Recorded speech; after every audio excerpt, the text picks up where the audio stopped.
Hi everybody and big welcome to an Unfinity cEDH Attraction review. You see, Wizards of the Coast have released these new attraction cards that aren't inside your main deck. They exist in their own deck, the attraction deck, and you may bring them into play, into your game. And some of them, for example this one, is actually Eternal format legal. You can play this in Legacy, you can play this in Vintage, and you can play it in Commander. And obviously we're gonna have some casual Commander decks that are gonna be built around these attractions, basically building the theme park Commander deck. But in this video we're gonna talk about if there's actually some value in them for some higher power Commander decks like cEDH Commander decks. So first thing first, they are random free value. You see, they have a visit trigger that will happen on a random die result. In the beginning of your main phase, you roll a 6-sided die,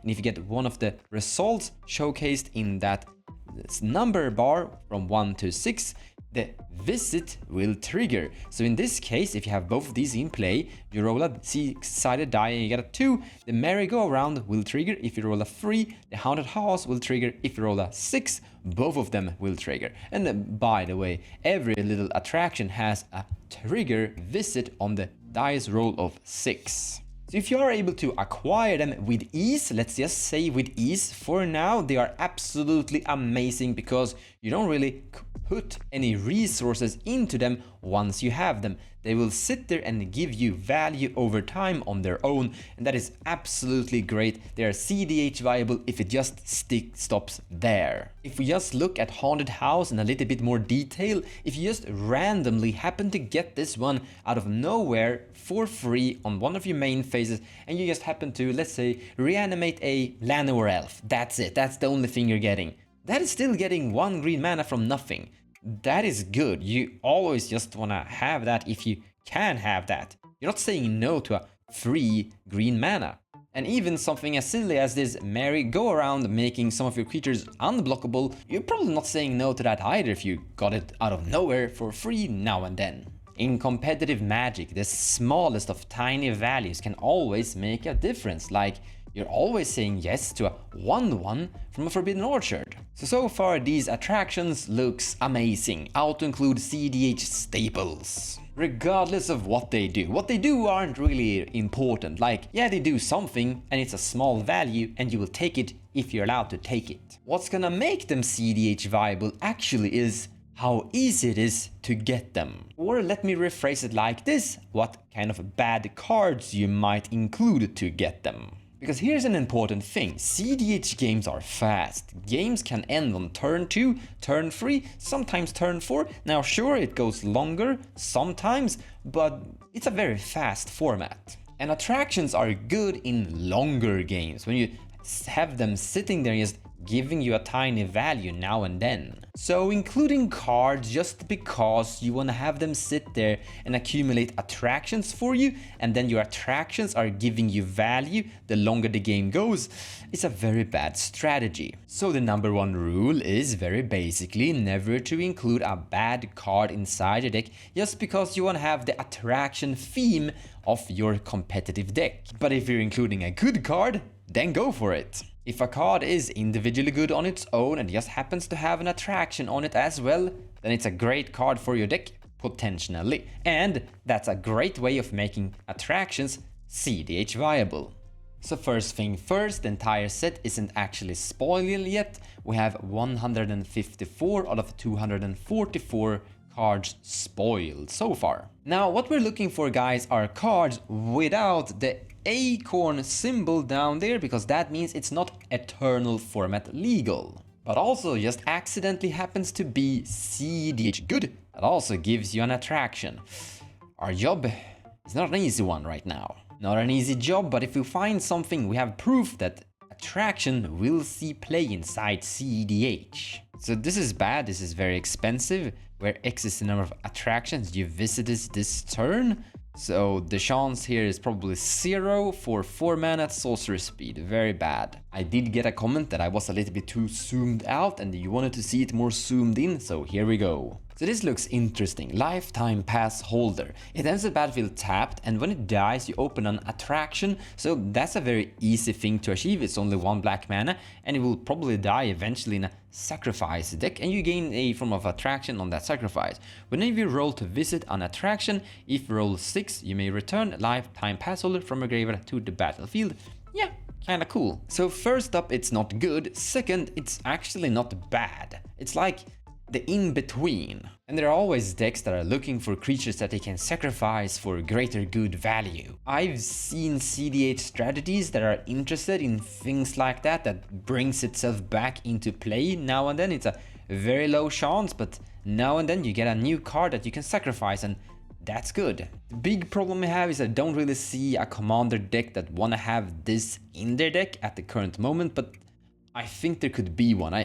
I could see this one actually seeing some play. Okay, now we actually have the attraction Izzet Commander. Whenever you cast an instant sorcery spell from your hand, open an attraction. That will be very quickly a lot of attractions actually. Tap, pay X. Exile target instant or sorcery card with mana value X from your graveyard. Choose an attraction you control that hasn't a midway counter on it, basically haven't been chosen by this ability. Put a midway counter on it.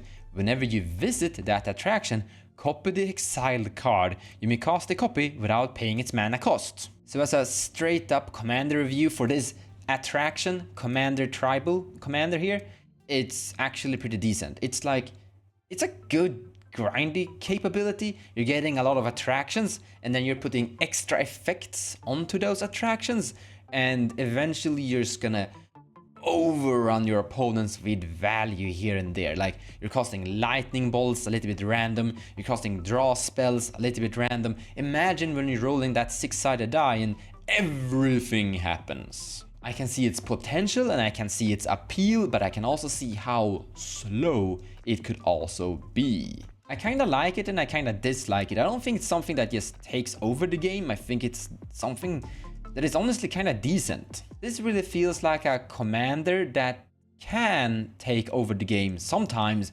but won't do it every game. It's sometimes just a little bit too slow actually. On the other hand, you're playing blue, so you can play a lot of counterspells inside this deck then to control the game and make the game longer, protect the game from being over too fast.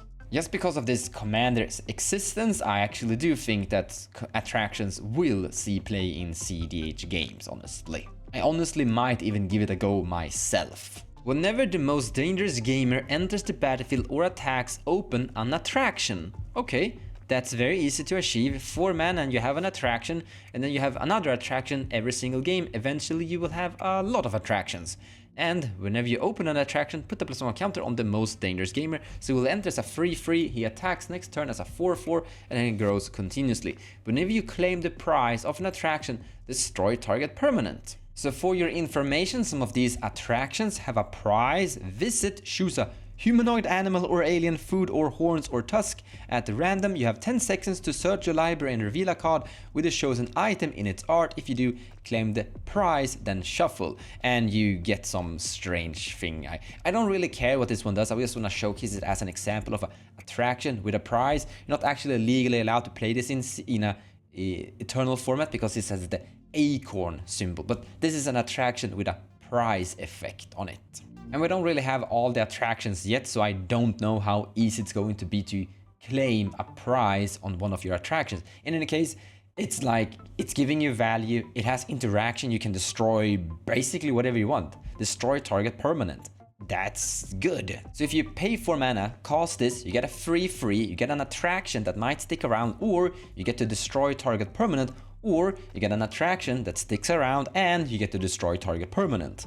That is like kinda good. It's not over the top, it's not game changing, it's not gonna take over the format, it's not gonna be a oppressive commander, it's not gonna be a dominant commander in the format, I think, but it's probably gonna run around and do stuff and showcase attractions inside cEDH pods potentially. So there are stuff, there are just not that many, and maybe that's a good thing. I wanna talk a little bit about what we want Magic to actually be, because I have a feeling that there's gonna be a bunch of people that don't like the fact that attractions might be a thing for cEDH. I'm personally in the between. I kinda want this and I kinda don't want this. This is a very new, unique mechanic that we don't know that much about, and I like when Wizard of the Coast makes new, strange, gimmicky mechanics, but they make the cards really weak so no one plays them, but you get to try out the mechanics in a weaker version first. Then you can test the mechanic and see if it's actually something that works,